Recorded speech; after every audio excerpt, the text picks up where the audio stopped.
आज हम दो सॉकेट और दो स्विच का कनेक्शन कैसे करते हैं यह सीखने वाले हैं। सो गाइज, मैं ईशान, स्वागत है आपका मेरे एक नए वीडियो में। तो गाइज, आज के इस वीडियो में हम यह सीखने वाले हैं कि आखिर दो सॉकेट और दो स्विच का कनेक्शन कैसे करते हैं। तो दोस्तों, आपको मैं आसान भाषा में स्टेप बाय स्टेप अच्छे से समझा दूंगा कि इस बोर्ड की वायरिंग करना कितना आसान है।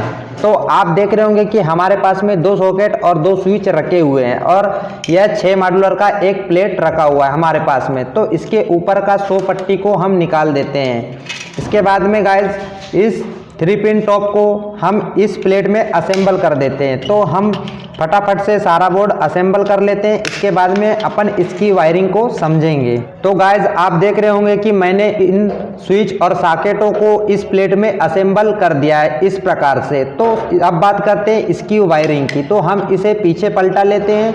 पीछे पलटाने के बाद में आप देख रहे होंगे कि इसमें दो स्विच और दो सॉकेट रखे हुए हैं। ये जो सॉकेट में 3 पॉइंट होते हैं, तो दोस्तों ये जो एक पॉइंट होता है वह न्यूट्रल का होता है और दूसरा फेज का होता है और तीसरा अर्थ पॉइंट का होता है। तो दोस्तों, अब बात करते हैं इसकी वायरिंग की। तो आप देख रहे होंगे कि स्विच में 2 पॉइंट दिए हैं। तो हमको इन दोनों पॉइंट के निचले वाले पॉइंट को आपस में एक तार के टुकड़े से कनेक्ट कर देना है। तो आप देख रहे हैं कि मैंने इन दोनों वाले स्विच को आपस में कनेक्ट कर दिया है। तो इस प्रकार से आप कनेक्ट कर सकते हैं। तो मैंने ये फेज वाले लाइन को अटैच कर रहा हूँ। तो हमने क्या किया, स्विच के निचले वाले दोनों पॉइंट को आपस में जोड़ दिया है। इसके बाद में दोस्तों, जो स्विच का ऊपर वाला पॉइंट बचता है उसमें एक वायर को आपको आपस में कनेक्ट करना है इस प्रकार से।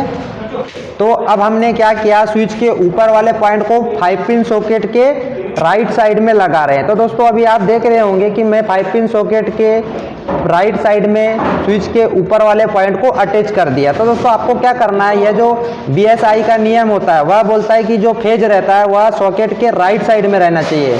लेकिन दोस्तों, आप देख रहे होंगे कि इसमें मैंने लेफ्ट साइड में वायर को लाया हुआ है जो कि फेज ही वाला है। तो क्या, जब हम इसे सीधा करेंगे तो यह राइट में ही आ जाएगा, इसलिए हम इधर पे लेफ्ट में कनेक्शन कर रहे हैं। इसके बाद में दोस्तों, इस स्विच से भी इस सॉकेट को सप्लाई दे देते हैं। तो अब आपने देख ही लिया कि हमने इस स्विच से इस सॉकेट को कनेक्ट कर दिया और इस स्विच से इस सॉकेट को कनेक्ट कर दिया। इसके बाद में आप देख रहे होंगे कि ये दोनों सॉकेट के दोनों पॉइंट आपस में बचे हुए हैं। तो आपको इस प्रकार से एक वायर का टुकड़ा यहाँ पे ले लेना है और इसको यहाँ से कनेक्ट कर देना है। यानी कि जो फेज वाला पॉइंट रहता है वह हमारा कंप्लीट हो चुका है।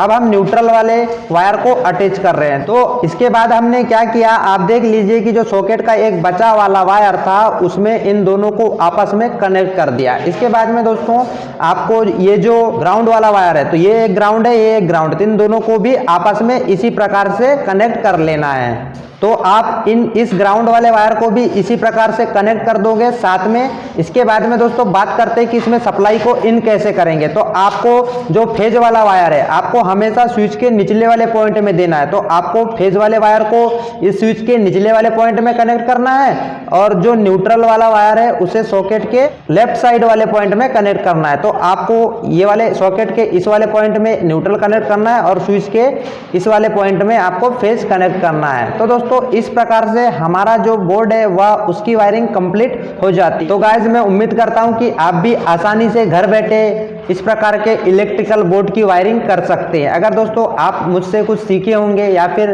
कोई चीज़ की जानकारी मिली होगी और मैं आपके लिए इसी प्रकार से इलेक्ट्रिकल से जुड़े वीडियो लाते रहता हूं, तो मेरे चैनल को लाइक, सब्सक्राइब, शेयर करना ना भूलें। फिर मिलते हैं नेक्स्ट वीडियो के साथ।